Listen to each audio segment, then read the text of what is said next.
Tapi kalau dikembalikan ma'rifahnya, basirahnya kepada Allah Subhanahu wa ta'ala, insya Allah hati itu akan bersih. Itu diantaranya. Maka sekarang ini kami perlukan sekali kebersihan hati. Dengan apa? Dengan membaca La ilaha illallah Muhammadur Rasul.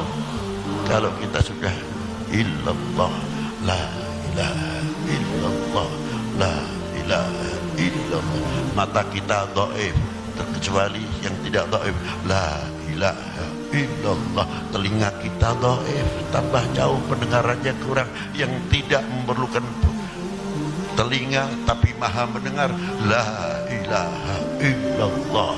Mata kita pandangannya kurang. Yang tidak memerlukan mata tapi maha jaya, maha melihat, la ilaha illallah. Maka luar biasa.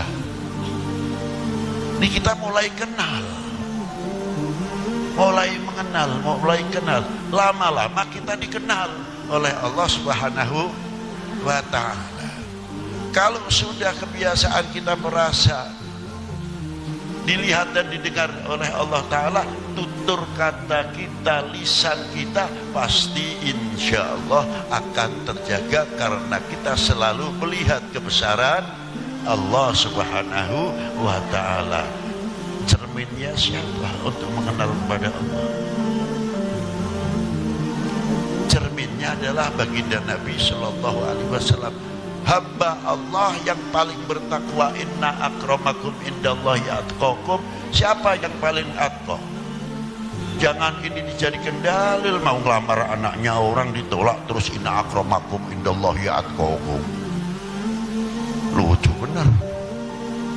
Padahal inna akramakum indallahi atqakum, siapa yang paling atqa? Baginda Nabi Sallallahu Alaihi Wasallam.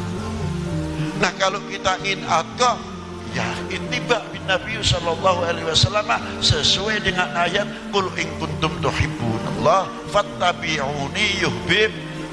Sudah ada jalannya diberi oleh Allah Ta'ala. Tutur akhlak kita, bagaimana kita cara bergaulan, bagaimana Rasulullah menghadapi sahabatnya, dari yang watak yang paling lembut sampai yang keras. Yang baru masuk Islam baru, terkadang adat istiadatnya keras, dan Rasulullah bisa melayaninya dengan baik tanpa marah. Dengan sebab itu akhirnya kita terbendung.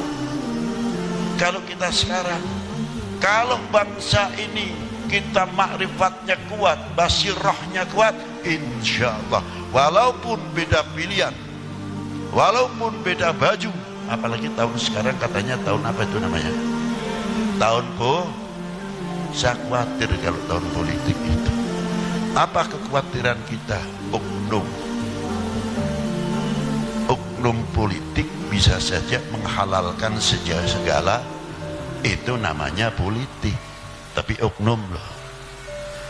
Nah, maka dari itu gedung selawat, yuk bareng-bareng bikin apa? Tahun damai.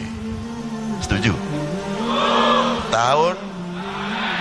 Tahun berzikir, tahun berselawat, tahun kesatuan persatuan demi NKRI.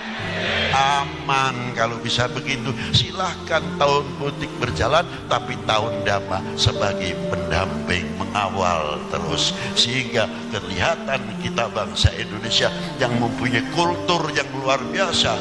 Para adab ketimuran leluhur kita melihat kita bangga dan senang.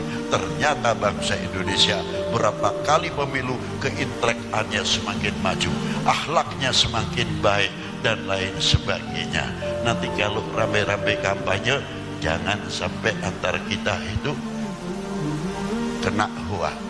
Kalau mau hoa, saya tuturin mau, saya ajarin mau dah. Mau ya? You Indonesia, kamu Indonesia bukan? Ya, saya bangsa Indonesia. Saya juga bangsa Indonesia. Berarti apa-apa? Saudara, salaman, selesai. dengan adanya selesai. Wassalamualaikum warahmatullahi wabarakatuh.